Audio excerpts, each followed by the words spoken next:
oo ka mid ahaayeen dad martiya oo noo yimi iyo dad kale martiya oo gobolka nala deganaa oo dadkii martida ahaa dadka kale ay tagxiileen marti saartana lama arag ninka isaaqay maanta laascaanoo jooga iyo ninka reer koonfur labaduba marti bay yihiin waayo labaduba uma dhalan gobolka sool iyo sanaag iyo cayn midna SSC baa la dhahaa dadkaasaana leh. Assalaamu calaykum waraxmatullaahi wabarakaatuh. Waxaanu ka hadlaynaa haddaannu nahay gobolka sool dadweynaha ku dhaqan ee u dhashay tii lagu sameeyey dadweynihii laga raray meeshan ee Soomaaliyeed muwaadiniinta ahaa waa wax qalad ah waa wax lagu xumaynayo deegaanka ka u dhashay koonfur iyo ka waqooyi u dhashay labaduba waa laba nin oo Soomaali ah wala way diidan waqooyi Soomaali diidan kar Soomaalinimaduba nala ogoliya annaguna Soomaalinimada loo ogolahay waxaanu leenahay waa xumayn deegaanka iyo gobolka liyo lagu xumaynayo ummadayada degan ee ku nool raali kama nin kamana noqonayno waxaanu u sheegaynaa Soomaali inteeda kale iyo adduunweynahaba inay yihiin dad magaca deegaanka sool ku xumaynaya oo ku garab qaadanaya weeye kana noqon mayno. Assalaamu calaykum waraxmatullaahi wabarakaatuh. waanu ka xunnahay ma raacsanin ku taakiidin mayno yana waxay ahaayeen qariib noo yimi kuwanina waa qariib noo yimi waase loo xog sheegtay gobolka iyo dadkiisu shaqo kuma leh mana ogolaan doono maxay ay tahay dhibaatadu gobolka iskiisa u haysataa gobolku waa gobol la haysto xalaaliya waxaanu ka qaban karaa anagu ma jiro waxaanu maxay ahay toy Soomaalina waxaan u sheegayaa annaga yaan wax eedan loo ka soo jeedin arrinka waxaan maqlayo media ka maqlayay sool waa ceebowdo war sool ma ceeboobo sool waa la haystaa sool guri la haysto maskaxda laga qabsaday oo la caburinayo oo aan awood lahayn way qofkii hadla waxa jeelka iska leh gobolka sool ku nool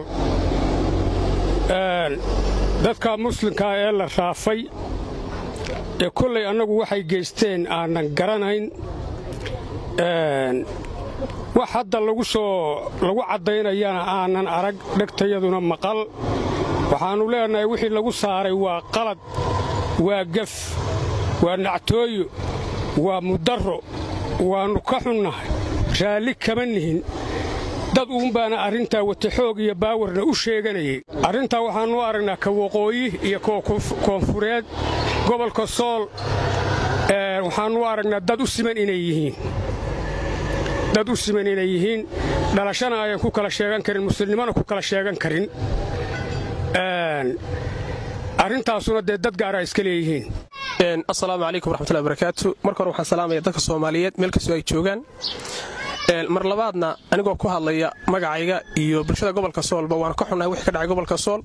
ma aha wax qaata dadka islaamka iyo dadka deegaanka toona arrin lagu degdegay buu ahaa haddaanu nahay dadka gobolka ku nool waxaan raalli ka nahay maaha waxaan afka qalad waxa loo yaqaan repatriation wax loo yaqaano wax la sameeyana maaha dad muslimiina oo meel ku nool oo dadkooda iyo dalkooda ku nool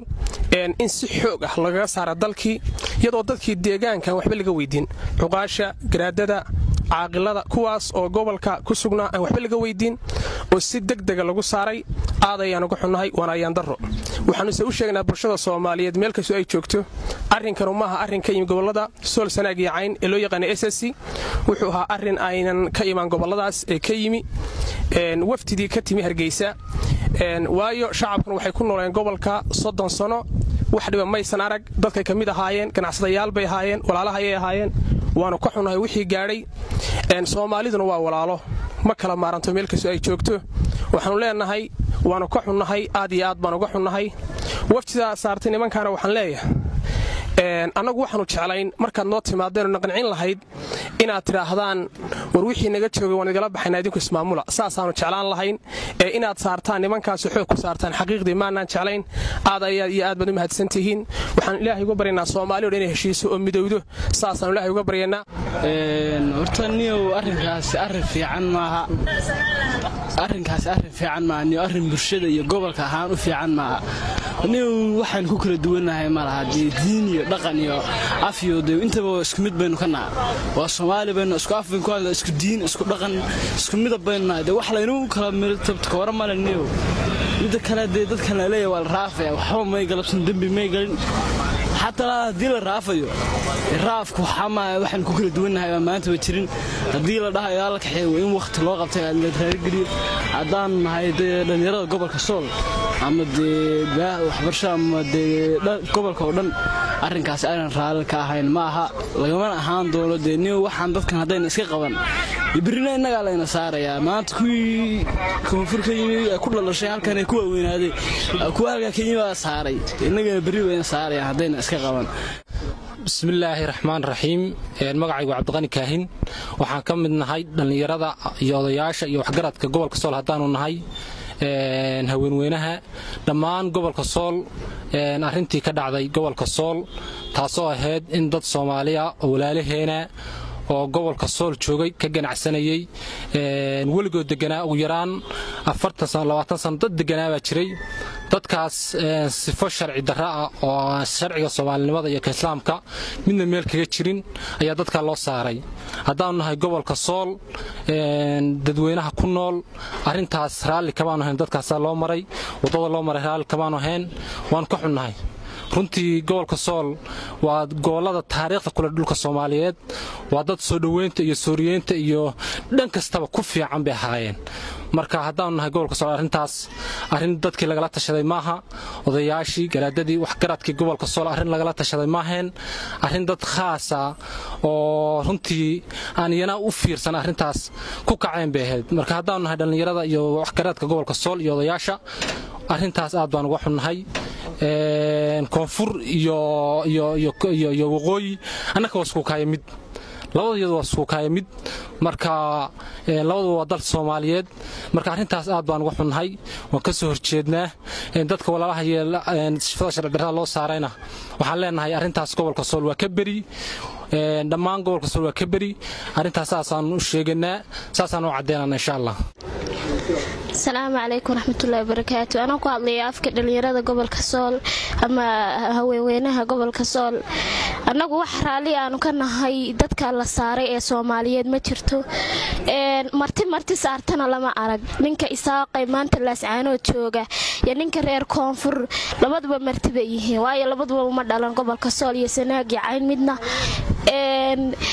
SSC baa la dhahaa dadkaasaana leh hase ahaatee haddaan dadkii tale laga weydiin oo ay dhaqan leeyihiin oo oday dhaqameedyo leeyihiin oo dhalinyaro leeyihiin aan loo sheegin in la saarayo dad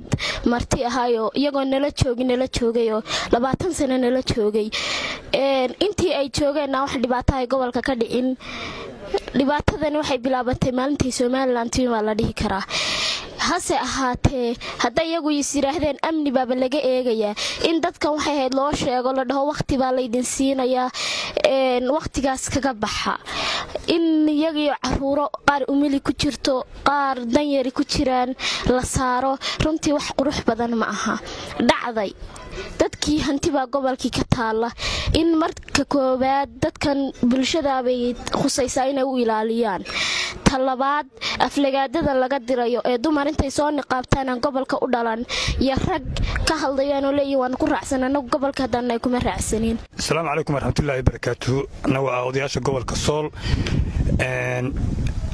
hawsha ka socota gobolka raalli kama aanan ahayn ma aanan saarin dadka raalli oo aanu ka nahayna ma jirto waa dadkii joogay ahaa ku barbaaray qaar baa ku dhashay qaar baa ku dhistay waxay ahaayeen dad muwaadiniin oo waddanka joogay wax tale oo kulley aan waddanka laga weydiiyana ma jirto anagu saasaanu aanan raalli ka ahayn saasaan haddana odayaal ahaan nahay aanan raalli ka ahayn oo aanan hawshaa waxba ugala soconin oo aanan waddanka aanan raalli kaga ahayn saasaanu caalamka iyo islaamkaba u sheegaynaa والسلام عليكم ورحمة الله وبركاته بسم الله الرحمن الرحيم السلام عليكم ورحمة الله وبركاته دمانتين Soomaalida waan aad baan salaamay markas ba joogtaan xarabeen qodobeer ka dhibto maanta arimihii falka xumaa ka dhacay gobolka Sool oo kamid ahaayeen dad martiya oo noo yimi iyo dad kale martiya oo gobolka meel deganaa oo dadkii martida ahaa dadka kale ay taageereen dad Soomaaliya oo gobolka degan oo guriyo kule in la taageero anagu waan ka xun dar la soconay waxaan u sheegaynaa Soomaalida iyo dadka reer koonfureedba anagu dar la soconay xumaan ciidan ugu ma waqoon laakiin dad martiya oo amnihiid magaalada tala naga weydiin ayuunbaa dadka tagxeelay oo si qarsoodiga ku xiyay weli sheegayna dadka Soomaaliyeed annagu reer Soomaaliyeed nahay sharaf iyo cisi baan ku yaqaanaa dadka ma taxliin ciidan kama saarin gobolkooda awal wanaana deganaan jireen dad walaalaha yahay Soomaalina waa Soomaali waxaan u sheegaynaa dadka Soomaaliyeed ee la tagxeelay inay naga raali noqdaan bismillaahir rahmaanir rahiim waxaan salaamayaa halka ka salaamayaa ummadda Soomaaliyeed inta Soomaalinimada jecel inta damiirka Soomaalinimo uu ku jiro waxaan ka hadlayaa insha Allah arrintii ka dhacday Sool maalintii dhaweyd waxaan u maleynayaa tobnaad labadeedii meelaha inay ahayn arintaasi waxay ahayd arin u taalo nimanka maamulka sheeganaya islam arin maxaan ku raahdaa reer Sool ay shaqul iyo shaqatoona ku lahaayeen maaha annaga ayaa dadkii Soola annaga ayaa gobolka Sool dadkii u dhashay waxaanu aad iyo aad uga xunahay walaalaha iyaga reer Koonfur Galbeed dhibaatadii loo geystay ee tacadiga ahayd intii idinka arinta la idin geystay annana waanu idin looyinaa waanu idin murugoonaa cuntadu nagama degto hurdana nooma dhadhanto laana qofka islaamka ah walaalkiis marka ay xumaato iyo dhibaato gaadho mu'minka ka kalena wuu la xanuunsadaa fartaasi hadii ay ku xanuunto adigoo dhan wad xanuunsanaysaa walaalaha iyo dadka yagi baad ahaydeen Soomaali baad ahaydeen walaalaha iyo muslimiin baad ahaydeen dadkii maxaan ku dhahaa gobolka waxa la oran karaa indhihii gobolka ahaydeen